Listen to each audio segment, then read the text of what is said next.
Hello friends, आज मैं explain करने वाला हूँ कैरी वाइट मूवी को। मूवी के स्टार्ट में हम देखते हैं एक मार्गरेट नाम की लड़की को, जिसका अभी अभी एक बेबी होने वाला होता है। यह औरत बहुत ही ज़ोर ज़ोर से चीख रही होती है और भगवान से कह रही होती है इस पाप को नष्ट कर दो, क्योंकि यह जानती थी इसके पेट में जो बेबी है वह बहुत ही ज़्यादा खतरनाक और बहुत ही ज़्यादा डरावना होने वाला है। देखते ही देखते उसका जन्म हो जाता है और जैसे ही उसका जन्म होता है तो मार्गरेट को लगता है कि शैतान बाहर आ गया है और वह कैंची उठाकर उसे मारने वाली होती है। लेकिन जब वह उसकी शक्ल देखती है तो उसकी ममता जाग उठती है, इसलिए वह उसे नहीं मार पाती। दूसरे शॉट में हम देखते हैं कैरी वाइट को अब काफ़ी बड़ी हो गई है और यह कॉलेज में पढ़ने भी लगी है। लेकिन मार्गरेट को डर होता है कि लड़की किसी को कुछ कर न दे, इसलिए वह कैरी को यही चाहती थी कि वह किसी से न मिले। इधर हम देखते हैं कि वह लोग स्विमिंग पूल में एक गेम खेल रहे होते हैं। तभी कैरी की जिम टीचर डैश कैरी से कहती हैं कि तुम्हें भी गेम खेलना चाहिए, और कैरी जब भी गेम खेलने उतरती है तो उसका सब मजाक उड़ाते हैं क्योंकि वह खेल नहीं पाती। वह अभी तक लोगों से बहुत दूर रही है। फिर वह जाकर बाथरूम में नहाने लगती है कि तभी उसकी ब्लीडिंग होने लगती है, जिसे देखकर वह बहुत ज़्यादा डर जाती है और लड़कियों के पास आकर उनसे हेल्प मांगती है। सभी लोग उस पर हंसते हैं क्योंकि उन्हें पता होता है यह उसके साथ क्या हो रहा है। लेकिन बेचारी कैरी मासूम होती है और उसे इस बात का बिल्कुल भी अंदाज़ा नहीं होता है कि उसकी इस परेशानी का लोग कैसे मजाक उड़ाएंगे। देखते ही देखते सभी लोग उसकी वीडियो बना लेते हैं और उसका बहुत ज़्यादा मजाक उड़ाते हैं। फिर हम देखते हैं प्रिंसिपल वहाँ पर आते हैं और डैश उसे अपने साथ प्रिंसिपल रूम में ले जाती हैं। वहाँ पर वह कैरी से पूछते हैं कि तुम्हारे साथ किन किन लड़कियों ने बदतमीजी की है। कैरी कहती है कि कोई भी ऐसा नहीं है जिसका मैं नाम ले सकूं, इसलिए मैं किसी का नाम लेना नहीं चाहती हूँ। यह सुनने के बाद डैश बाहर आती है और सभी को एक बार समझाती है। तभी कैरी की मॉम मार्गरेट उसे लेने के लिए आ जाती हैं और उसे गाड़ी में ले जाकर अपने घर ले जाती हैं। कैरी अपने घर पहुंचकर अपने मॉम से कहती है कि आपने मुझे यह बात पहले क्यों नहीं बताई थी कि लड़कियों के शरीर में ऐसे बदलाव होते हैं। सभी ने मेरा बहुत मजाक उड़ाया है और मैं आपसे निराश हूँ। उसकी मॉम कहती है कि तुम्हें ऐसा नहीं करना चाहिए था, तुम्हें लड़कियों के सामने नहीं नहाना चाहिए था, यह सब तुम्हारी गलती है, और वह उससे ईश्वर की प्रार्थना करने के लिए कहती हैं। कैरी वाइट कहती है कि मैं अब ईश्वर की कोई प्रार्थना नहीं करूँगी। उसकी मॉम इस बात से बहुत ज़्यादा नाराज़ हो जाती हैं और उसे ले जाकर ज़बरदस्ती ईश्वर के रूम में बंद कर देती हैं। अब कैरी वाइट एक छोटे से रूम के अंदर होती है जिसके अंदर यीशु के क्रॉसेस रखे होते हैं। तभी कैरी वाइट उन क्रॉसेस को देखती है तो उसमें से बहुत ज़्यादा खून निकल रहा होता है। यह देखकर वह बहुत ज़्यादा डर जाती है और चुपचाप अंदर ही सो जाती है। फिर हम देखते हैं रोज और टॉमी को। रोज टॉमी को बहुत ज़्यादा पसंद करती है और यह इसी के साथ शादी करने वाली है। जहाँ तक यह पार्टी में भी इसी के साथ जाने वाली है। सभी बहुत ज़्यादा खुश होते हैं। तभी हम देखते हैं क्रिस को। क्रिस वही लड़की है जिसने उसका मजाक उड़ाया था, यानी कैरी वाइट का। उसके पास कैरी वाइट की वही वाली वीडियो होती है, वह उसे यूट्यूब पर डालकर अपलोड कर देती है ताकि सभी लोग कैरी का मजाक उड़ाएं। एक रात बीतने के बाद सुबह हम देखते हैं मार्गरेट कैरी के पास जाती है और वह दरवाज़ा खोलकर कैरी को काफ़ी मनाती है। फिर कैरी काफ़ी ज़्यादा स्ट्रांग हो जाती है और कहती है माँ, अब से मैं नहीं रोऊंगी। फिर हम देखते हैं जिम टीचर डैश को। डैश सभी लड़कियों को खड़ा कर कर उन्हें समझा रही होती है कि तुम्हें कैरी के साथ ऐसा नहीं करना चाहिए। उन सभी लड़कियों में से क्रिस नाम की लड़की डैश से बदतमीजी करने लगती है, इसलिए डैश उसे कॉलेज से निकाल देती है और उसे कहती है कि आज के बाद तुम कभी भी वापस नहीं आओगी, ना ही इस गेम में ना ही इस कॉलेज में। यह सुनकर क्रिस कहती है कि आपने मेरी ज़िंदगी खराब कर दी, मैं अपने डैड से कहकर यह बदला लूँगी। इधर हम देखते हैं कैरी वाइट अब अपने कॉलेज में आ चुकी है और जब वह बाथरूम में जाकर अपना फेस देखती है तो उसे अपनी शक्ति का अंदाजा होता है, क्योंकि जैसे ही वह कांच को देखती है वह टूट जाता है। घबरा कर वह फिर से लाइब्रेरी में चली जाती है और मैजिक की बुक पढ़ने लगती है। वह बहुत ज़्यादा मैजिक की बुक पढ़ने के बाद अपने मैजिक का यूज़ करने लगती है। क्योंकि वह एक शैतान की लड़की होती है, इसलिए उसके पास बहुत सारी पावर्स होती हैं। कैरी वाइट को अपनी पावर्स के बारे में अभी तक सही से अंदाज़ा नहीं था। तभी क्लासरूम में टीचर उससे एक पोएम लिखने के लिए कहते हैं और उसे सुनाने के लिए कहते हैं। कैरी वाइट पोएम सुनाती है और टॉमी को वह पोएम बहुत ज़्यादा पसंद आती है। तभी रोज़ की मॉम मार्गरेट के शॉप पर जाती है रोज़ के लिए एक ड्रेस खरीदने के लिए, क्योंकि रोज़ और टॉमी एक पार्टी में जाने वाले होते हैं और उस पार्टी में सभी को अपनी अपनी गर्लफ्रेंड के साथ जाना था। फिर हम देखते हैं क्रिस को। क्रिस टेस्ट की शिकायत करने के लिए अपने डैड को कॉलेज में लाई होती है। प्रिंसिपल उसे बता रहे होते हैं कि क्रिस ने बहुत ही गलत हरकत की है और मैं उसे कॉलेज से निकाल देना चाहता हूँ और मैं ऐसा ही करूँगा। क्रिस कहती है मैंने ऐसा कुछ नहीं किया। तभी उसका फ़ोन लेकर सभी को सच्चाई पता चल जाती है। फिर क्रिस रोज़ के पास जाती है और उससे कहती है कि तुमने मेरे साथ अच्छा नहीं किया, मैं अपना बदला लेकर रहूँगी। और रोज़ को बहुत ही भला बुरा कहती है। इसके बाद रोज़ अपने घर लौट आती है। फिर हम देखते हैं कैरी वाइट को, जो अपने घर पर बेड पर बैठी होती है और उसके चारों तरफ बहुत सारी किताबें होती हैं। जब वह अपनी शक्तियों का यूज़ करती है तो सभी किताबें हवा में उड़ने लगती है, जिसे देखकर कैरी बहुत खुश होती है। जैसे ही मार्गारेट उसके रूम में आती है तो वह सो जाती है।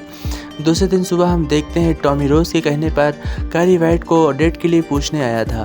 कैरी वाइट यह सुनकर बहुत ज़्यादा अचंभित रहती है कि टॉमी उससे डेट के लिए पूछ रहा है। टॉमी से ऐसा करने के लिए रोज़ ने कहा होता है क्योंकि वह कैरी वाइट से माफ़ी मांगना चाहती थी, क्योंकि उस दिन बाथरूम में उसके साथ बहुत गलत हुआ था और इसे इस बात का अंदाज़ा होता है। रोज़ एक बहुत ही अच्छी लड़की होती है, इसलिए वह कैरी वाइट से माफ़ी मांगना चाहती है। कैरी वाइट को यह बिल्कुल भी समझ में नहीं आ रहा होता है कि टॉमी ने रोज़ को छोड़कर उसे क्यों डेट के लिए पूछा। तभी कैरी वाइट जब अपने घर जाने वाली होती है तो वह देखती है कि टॉमी उसके घर में जा रहा है उस मार्गारेट से बात करने के लिए। कैरी वाइट बहुत ज़्यादा डर जाती है और वह टॉमी से कहती है कि हाँ, मैं तुम्हारे साथ ज़रूर डेट पर चलूँगी, क्योंकि वह अपनी मॉम से बहुत ज़्यादा डरती है। यह कहकर वह टॉमी से कहती है तुम्हें अभी जाना होगा। टॉमी ऐसा कहता है ठीक है, मैं आज जा रहा हूँ, लेकिन मैं तुम्हें डेट पर ज़रूर लेकर जाऊँगा। टॉमी उसे दूसरे दिन मिलने के लिए कहता है। कैरी वाइट बहुत ज़्यादा खुश होती है क्योंकि वह पहली बार किसी लड़के से ऐसे डेट कर रही थी।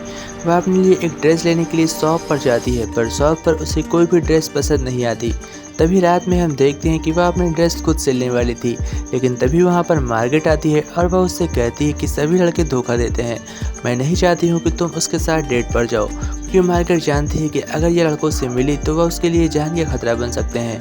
इसलिए मार्गारेट कैरी वाइट को मना करती है। दूसरी तरफ हम देखते हैं कि क्रिस अपने बॉयफ्रेंड के साथ सुअरों के पास आती है और क्रिस उनको मारने वाली होती है, क्योंकि वह सुअर का खून उसके ऊपर डालना चाहती थी, यानी कि कैरी वाइट के ऊपर। वह कैरी वाइट की शाम खराब करना चाहती थी, क्योंकि कॉलेज की एक बहुत ही बड़ी पार्टी होती है जिसमें कि कैरी वाइट अगर चली गई तो क्रिस की बहुत सारी इंसल्ट होती, इसलिए वह उसका बदला लेने के लिए उसके साथ ऐसा करने वाली थी।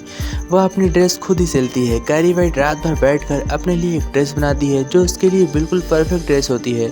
दूसरे दिन जब क्रिस उस ड्रेस को पहनती है तो वह बहुत ज़्यादा सुंदर दिख रही होती है। मार्गारेट उससे कहती है कि अभी भी टाइम है, मैं चाहती हूँ कि तुम उसके साथ डेट पर मत जाओ, पर कैरी उसकी एक भी बात नहीं मानती, क्योंकि टॉमी उसे बहुत ज़्यादा पसंद था। वह अपनी मॉम से कहती है कि तुम्हें दूर रहना होगा। जब उसके साथ ज़बरदस्ती करती हैं तो वह उन्हें इसी वाले कमरे में बंद कर देती है और बाहर से कुंडी को लॉक कर देती है। घर का एफएम तेज कर देती है ताकि टॉमी को इस बात का पता ना हो, और वह टॉमी के साथ कार में बैठकर उस पार्टी में जाने के लिए तैयार होती है। वो लोग पार्टी में पहुंच जाते हैं। पार्टी काफ़ी ज़्यादा शानदार होती है क्योंकि इस पार्टी में सभी कॉलेज के स्टूडेंट आए होते हैं। दरअसल टॉमी और कैरी वाइट को भी यह पार्टी बिल्कुल पसंद होती है, क्योंकि कैरी वाइट इस पार्टी में पहली बार आई थी।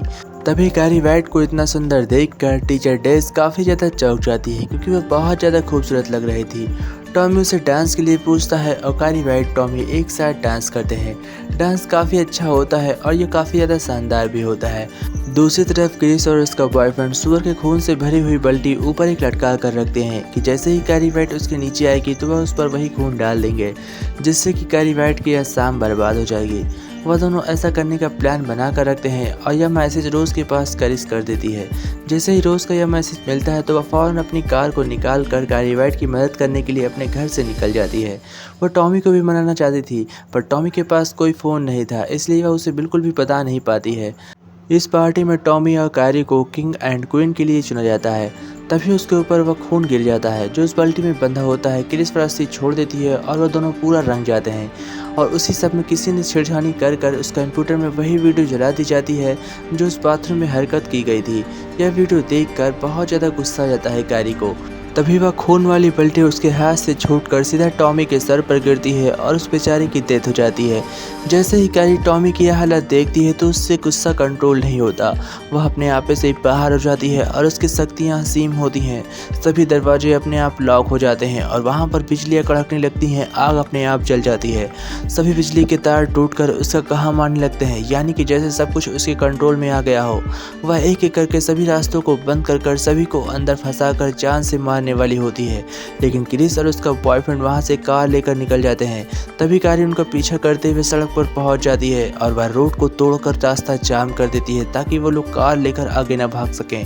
ऐसा देखकर क्रिस कहती है कि उसके ऊपर कार चढ़ा दो, यानी कि कैरी वाइट के ऊपर, जैसे ही वह कार उसके पास लेकर आते हैं तो उनके सामने एक अदृश्य दीवार बन जाती है, जिससे कि कार टकरा जाती है और उनका बुरा एक्सीडेंट होता है।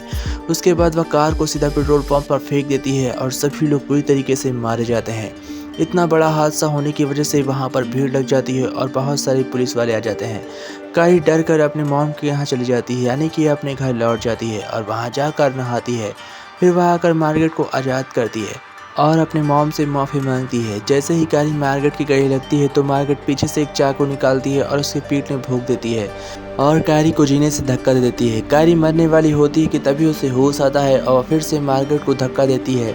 मार्गरेट जाकर एक दीवार में टंग जाती है और उसके बहुत सारे चाकू लग जाते हैं, यानी कि मार्गरेट अब मरने वाली थी। अपनी मॉम को गलती से मार देने की वजह से कारी बहुत ज़्यादा अपसेट हो जाती है और उसे लेकर गोद में कह रही होती है कि मैंने ये क्या कर दिया। तभी इतनी ही देर में रोज उसके पास आती है और वह कारी से माफ़ी मांगती है। तभी कैरी वाइट कहती है कि तुम एक बेटी को जन्म दोगी। यह सुनकर रोज़ के कान खड़े हो जाते हैं और वह वहाँ से लौट जाती है, क्योंकि रोज़ का अभी तक कोई भी पति नहीं था और इससे कैसे हो सकता था। देखते ही देखते रोज़ के सामने कैरी वाइट का पूरा घर धरती में समा जाता है और सभी लोग मारे जाते हैं। उसके 9 महीने बाद हम देखते हैं रोज़ को, जो प्रेग्नेंट होती है और उसके जल्द ही एक बेबी होने वाला होता है। देखते ही देखते वह माँ बन जाती है और इसी के साथ यह स्टोरी एंड होती है। जय हिंद दोस्तों, आशा करते हैं आप लोगों को यह स्टोरी पसंद आई होगी।